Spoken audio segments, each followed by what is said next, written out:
بسم اللہ الرحمن الرحیم۔ السلام علیکم، میں ہوں حافظ عبدالماجد۔ آج اب بات کروں گا پاکستان مسلم لیگ نون کے حوالے سے۔ اس وقت پاکستان مسلم لیگ نون کی جو قیادت ہے وہ بڑی متحرک ہو چکی ہے۔ کل بھی بڑا اہم اجلاس ہوا لاہور میں، جس میں میاں نواز شریف نے خطاب بھی کیا۔ آج بھی مسلم لیگ نون کا بڑا اہم اجلاس جو ہے وہ ہو رہا ہے یا ہو چکا ہوگا، تو اس اجلاس میں بھی نواز شریف جو ہے وہ خطاب کر رہے ہیں، بڑی متحرک اپنی جماعت کو وہ کر رہے ہیں، جبکہ شہباز شریف جو ہے وہ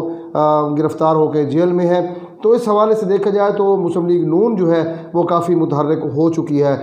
سابق وزیر اعظم نواز شریف جو ہے وہ لندن میں بیٹھ کے اپنے تمام بیانات بھی دے رہے ہیں، خطاب بھی کر رہے ہیں، پارٹی رہنماؤں کو ہدایات بھی دے رہی ہیں، اور یہاں جو ان کی صاحبزادی ہیں مریم نواز، وہ بھی بڑی متحرک کردار ادا کر رہی ہیں۔ کل بھی انہوں نے جو اجلاس ہوا تھا، اس اجلاس میں انہوں نے بڑی تقریر بھی کی اور بڑے اہم اعلانات بھی ہیں اس میں ہوئے۔ لیکن آج کے حوالے سے بتاؤں گا کہ جو بڑا فیصلہ مسلم لیگ نون نے کیا ہے، مسلم لیگ نون نے اپنے 5 ارکان صوبائی اسمبلی، وہ ارکان جنہوں نے وزیر اعلیٰ پنجاب عثمان بزدار سے متعدد مرتبہ ملاقاتیں کی، اور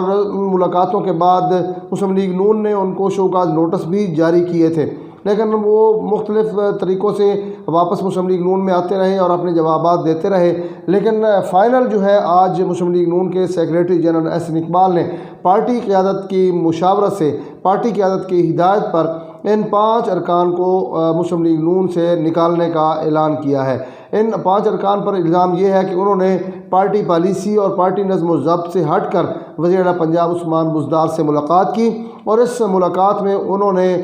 جو ہے مختلف اپنے علاقوں کے حوالے سے ترقیاتی فنڈز بھی مانگے۔ تو تمام صورتحال کو مسلم لیگ نون بڑی بریک بینی سے دیکھ رہی تھی، تو آج یہ فیصلہ کیا گیا ہے۔ مسلم لیگ نون نے ان 5 ارکان، جن میں اشرف انصاری ہیں، MPA ہیں، اس کے علاوہ جلیل احمد شرقپوری، جو گزشتہ دنوں انہوں نے مختلف ٹی وی چینلز پر انٹرویو بھی دیے، اور انہوں نے کہا کہ سابق وزیر اعظم نے جو لندن میں تقریر کی ہے، میں اس تقریر کے خلاف ہوں، اور وہ تقریر اداروں کو جو ہے وہ متنازع بنانے کی کوشش کی گئی ہے، جس سے جو بھارت ہے وہ خوش ہوا ہے۔ تو میں اس تقریر کے خلاف جو ہے ان خلاف ہوں، اور اس حوالے سے انہوں نے کہا کہ میں میاں نواز شریف جو ہے ایک بڑے لیڈر ہیں، ان کو اس طرح کی تقریر نہیں کرنی چاہیے تھی۔ تو اس حوالے سے جلیل شرقپوری جو ہے وہ پچھلے دنوں خبروں میں ان رہے۔ اس کے علاوہ فیصل نیازی، جن کا تعلق سب سے پہلے پاکستان تحریک انصاف سے تھا، اور پاکستان تحریک انصاف نے ان کو جو 2013 کے الیکشن ہوئے تھے، اس میں 2018 کے الیکشن ہوئے تھے، اس میں ٹکٹ نہیں دیا، جس کے بعد وہ مسلم لیگ نون میں چلے گئے، اور مسلم لیگ نون سے انہوں نے الیکشن لڑا، اور اب جو ہے وہ ملاقاتیں بھی کر چکے تھے وزیر اعلیٰ پنجاب عثمان بزدار سے، جبکہ وزیر اعظم عمران خان سے بھی ملاقاتیں کر چکے تھے۔ تو مسلم لیگ نون نے ان کو ٹکٹ دیا، اور مسلم لیگ نون کے پلیٹ فارم پہ وہ کامیاب ہوئے، اور جس کے بعد آج پارٹی نے فیصل خان نیازی کو بھی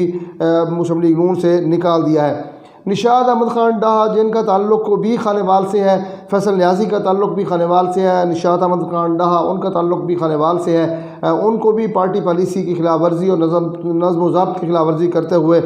جو ہے مسلم لیگ نون جو ہے انہوں نے اس کو نکال دیا۔ جبکہ مولوی غیاث الدین، یہ بھی رکن صوبائی اسمبلی ہیں، ان کو بھی پارٹی پالیسی کی خلاف ورزی پر نکال دیا گیا ہے۔ یہ کئی دنوں سے ہم سن رہے تھے۔ اس کے علاوہ بڑا اہم فیصلہ جو اب ہونا ہے ایک اور، جب فاٹف کے حوالے سے بل قومی پارلیمنٹ کے مشترکہ اجلاس میں آیا، تو اس وقت اپوزیشن کے کئی ارکان جو ہیں وہ غائب ہو گئے تھے، اور جس کی وجہ سے بہت زیادہ باتیں بھی ہوئیں، اور جو اپوزیشن ہے اس کو تنقید کا سامنا بھی کرنا پڑا، کیونکہ قومی مشترکہ اجلاس کے دوران اپوزیشن کے ارکان زیادہ تھے، لیکن اس دوران بھی کافی ارکان جو ہیں وہ غائب ہو گئے، تقریباً 32 کے قریب، جس میں پیپلز پارٹی، مسلم لیگ نون اور دیگر لوگ شامل تھے۔ تو اس حوالے سے بھی مسلم لیگ نون نے ان اپنے جو سینیٹرز ہیں، 4 سینیٹرز ہیں، ان کو شوکاز نوٹس جاری کیے گئے ہیں۔ ان میں سینیٹر راحیلہ مگسی جو ہیں، ان کو نوٹس جاری کیا گیا ہے۔ اس کے علاوہ سینیٹر کلثوم پروین، ان کو شوکاز نوٹس جاری ہوا ہے۔ اس کے علاوہ سینیٹر دلاور خان کو شوکاز نوٹس جاری ہوا ہے۔ شمیم خان آفریدی کو شوکاز نوٹس جاری ہوا ہے۔ یہ نوٹس جو جاری کیے گئے ہیں، یہ سینیٹر راجہ ظفر الحق کے دستخطوں سے جاری کیے گئے ہیں، اور باقی بھی تمام معاملات کو دیکھا جا رہا ہے کہ آگے فیصلہ کیا ہونا ہے۔ لیکن یہاں ایک سوال بڑا اہم آتا ہے سامنے کہ وہ سینیٹرز جن میں مسلم لیگ نون اور پیپلز پارٹی کے سینیٹر تھے، جب چیئرمین سینٹ صادق سنجرانی کے خلاف تحریک عدم اعتماد کا فیصلہ ہوا تھا تو اس وقت تقریباً 14 جو سینیٹرز تھے انہوں نے ووٹ نہیں دیا تھا، انہوں نے عدم اعتماد کے خلاف ووٹ نہیں دیا تھا، جس کی وجہ سے اپوزیشن کی یہ جو تحریک تھی وہ ناکام ہو گئی اور صادق سنجرانی چیئرمین سینٹ کے عہدے سے ہٹتے ہوئے بچ گئے، اور ان میں بھی مسلم لیگ نون اور پیپلز پارٹی کے سینیٹرز شامل تھے۔ اس حوالے سے مسلم لیگ نون کے رہنماؤں سے بار بار پوچھا بھی گیا، اور اس وقت جو سابق آئی جی رانا مقبول کی سربراہی میں ایک کمیٹی قائم کی گئی تھی اور اس کمیٹی نے تحقیقات کرنی تھی، لیکن اس کمیٹی نے تحقیقات کی اور ان سینیٹرز کے نام بھی سامنے آ گئے، میڈیا پہ بھی نام سامنے آئے، لیکن اس وقت تک سے لے کے اب تک ان کو باقاعدہ طور پر جو ہے وہ نام ان کے جاری نہیں کیے گئے، اور نہ ہی ان کو شوکاز نوٹس جاری کیے گئے ہیں کہ آپ نے پارٹی پالیسی سے ہٹ کر صادق سنجرانی کو ووٹ کیوں دیے۔ تو صادق سنجرانی کے حوالے سے یہ بڑا اہم فیصلہ اس وقت تھا، اگر ہو جاتا تو وہ صورتحال مختلف ہوتی، لیکن اس وقت پیپلز پارٹی اور مسلم لیگ نون نے مصلحت کا شکار ہو گئیں اور انہوں نے اپنے ان سینیٹرز کے نام جو ہے وہ سامنے نہیں لائے۔ تو یہی وجہ ہے کہ اگر اس وقت یہ نام سامنے لائے جاتے تو آج یہ ارکان اسمبلی پارٹی پالیسیوں کی خلاف ورزی نہ کرتے۔ تو اس حوالے سے مسلم لیگ نون نے فیصلہ تو بڑا کیا ہے، لیکن مسلم لیگ نون کا فیصلہ اس وقت بڑا مانا جائے گا جب یہ سینیٹرز جو بہت طاقتور ہیں، جو بہت زیادہ ان کے پاس پیسہ بھی ہوگا یقیناً اور طاقتور بھی ہوں گے، اور ان کے خلاف جو ایکشن کیوں نہیں لیا گیا، یہ تو ابھی تک ایک سوالیہ نشان ہے۔ جب بھی کوئی بڑا کانفرنس ہوتی ہے یا کوئی ایسا ملاقات ہوتی ہے تو رپورٹرز پوچھتے ہیں کہ آپ نے ان سینیٹرز کے خلاف کارروائی کیوں نہیں کی، تو اس دوران جواب گول مول کر دیا جاتا ہے، کوئی جواب نہیں دیا جاتا۔ تو رانا مقبول جو اس کمیٹی کے جو کنوینر تھے ان سے بار بار پوچھا گیا، لیکن وہ بھی جواب جو ہے دینے سے قاصر ہیں، کیونکہ شاید ان کو اوپر سے دباؤ ہو یا جو بھی مسئلہ ہو، وہ تو بہرحال سب کے سامنے ہے۔ تو اس تمام صورتحال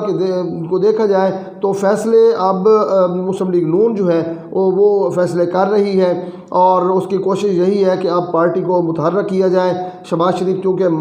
ہمیشہ انہوں نے مفاہمت کا کردار ادا کیا، تو اس حوالے سے اب مفاہمتی جو سیاستدان شہباز شریف کے بارے میں کہا جاتا ہے وہ تو جیل میں چلے گئے، اب مزاحمتی سیاستدان جو ہے جس میں مریم نواز صاحبہ ہیں، میاں نواز شریف صاحب ہیں، احسن اقبال ہیں، شاہد خاقان عباسی ہیں، اب یہ جو تمام پارٹی کی قیادت ہے